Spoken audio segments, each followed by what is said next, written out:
जी, अस्सलाम वालेकुम। यहाँ पे बनाने लगी हूँ मैं देसी मुर्ग और वो भी शोरबे वाला। आप चाहें तो अपने हिसाब से ग्रेवी वाला भी बना सकते हैं, बट मुझे देसी मुर्ग जो है वो शोरबे वाला ही पसंद है। इसे आप एज़ अ रोटी के साथ भी खा सकते हैं और शोबत बना के भी खा सकते हैं। उसके लिए सिर्फ़ सादा से अज्ज़ा हैं, जिसमें लहसुन अदरक का पेस्ट है, टमाटर हैं, प्याज़ हैं, हरा धनिया है और ये जी देसी मुर्गा है। इसको मैंने वॉश करके छलनी में रख दिया था, पानी इसका खुश्क हो चुका है और जो रेगुलर स्पाइस होते हैं वो हैं। यहाँ पे 1.5 प्याली ऑयल जो है वो मैंने प्रेशर कुकर में शामिल कर दिया है। जैसे हमारा ऑयल गर्म होगा तो हम इसमें प्याज शामिल कर देंगे। यहाँ पे देखिए हमारा जो है ऑयल अच्छे से गर्म हो चुका है, तो इसमें मैं प्याज जो है वो स्लाइस की हुई शामिल कर दूंगी। मैंने तकरीबन 2 से 3 प्याज लिए हैं मीडियम। इसमें बहुत ज़्यादा प्याज नहीं जाती, नहीं तो फिर इसकी ग्रेवी जो है वो बहुत थिक बन जाती है। अच्छा, जैसे हमारे प्याज जो है वो हल्के गुलाबी कलर के हुए हैं, तो साथ ही मैंने जो है चिकन को शामिल कर दिया है और इसको भी अच्छे से भुनाई करके लहसुन अदरक का पेस्ट शामिल कर दिया है। अच्छा, लहसुन अदरक की जो स्मेल होती है वो ख़त्म हो चुकी थी और जो चिकन था वो भी हमारा अच्छे से भुन चुका था। तो इसके साथ ही जो रेगुलर स्पाइस होते हैं वो मैंने इसमें शामिल कर दिए हैं। इसको 1-2 मिनट के लिए भूनने के बाद इसमें जो टमाटर का पेस्ट बना के मैंने रखा था वो इसमें शामिल कर दूँगी। इसी तरह जो है हमारी तकरीबन जो चिकन की हाफ़ भुनाई है वो हो चुकी है, हाफ़ इसकी जो है वो गलने के बाद होगी।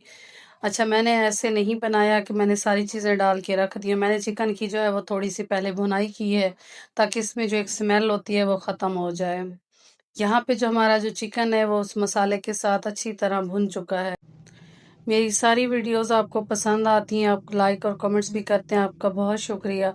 इसी तरह मेरे साथ बने रहिए, वीडियो को लाइक कीजिए, शेयर कीजिए और प्यारा सा कमेंट भी कर दीजिए। अगर चैनल पे न्यू हैं तो चैनल को सब्सक्राइब ज़रूर कीजिए और बेल आइकन को तो मस्ट प्रेस कीजिएगा, ताकि मेरी नई आने वाली वीडियो जो है वो आप तक बआसानी पहुंच सके। यहाँ पे जो है तकरीबन मैंने 2 प्याली पानी शामिल कर दी है इसमें और प्रेशर लगा कर इसको मैं 10 मिनट के लिए जो है ना वो सीटी लगाऊंगी। यहाँ पे जो है मैंने पानी शामिल करके प्रेशर लगा दिया है। इसको अब हम 10 मिनट का इंतज़ार करेंगे। जैसे ही इसका 10 मिनट जो है वो हो चुके थे तो मैंने इसका प्रेशर खोल दिया था। अच्छा, आप प्रेशर कुकर इस्तेमाल करते हुए बहुत ज़्यादा ख़्याल रखा करें, जब तक इसका प्रेशर रिलीज़ ना हो जाए इसका ढक्कन ओपन ना किया करें। यहाँ पे मैंने चेक किया है कि चिकन हमारा अच्छे से गल चुका है, तो चिकन हमारा तकरीबन 90% जो है वो गल चुका था। अब इसको हम कढ़ाई में जो है वो डाल देंगे और इसकी अच्छे से भुनाई करेंगे। जो थोड़ा-सा एक्स्ट्रा पानी है वो खुश्क करके इसकी अच्छे से भुनाई करेंगे। देसी मुर्ग जो है वो कई तरीकों से बनाया जाता है। इसमें कसूरी मेथी 1 चम्मच वो भी हाथ में मैंने क्रश करके डाल दी है, इससे बहुत अच्छी खुशबू आती है। अब इसकी भुनाई करते जाएँगे यहाँ तक कि इसका तेल जो है वो साइडों से निकलने लग जाएगा। इस तरह देसी मुर्ग की अच्छे से भुनाई हो जाएगी। अच्छा जी, यहाँ पे जो है सालन को मुझे भुनाई करते हुए तकरीबन 10 मिनट हो चुके थे। बहुत ही अच्छे से इसकी भुनाई हो चुकी थी और जो चिकन था वो भी गल चुका था। अब हम इसमें जो है ना वो तकरीबन 1.5 गिलास पानी शामिल करेंगे। आप अपनी मर्ज़ी से कम या ज़्यादा भी कर सकते हैं। मैं इसका थोड़ा पतला शोरबा बनाऊँगी ताकि बच्चे जो हैं इसमें रोटी डिप करके भी खा सकें।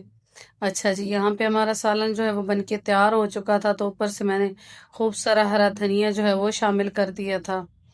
देसी मुर्ग शोरबे वाला हमारा तैयार है। आप भी मुझे बताइएगा कि आपको मेरी रेसिपी कैसी लगी।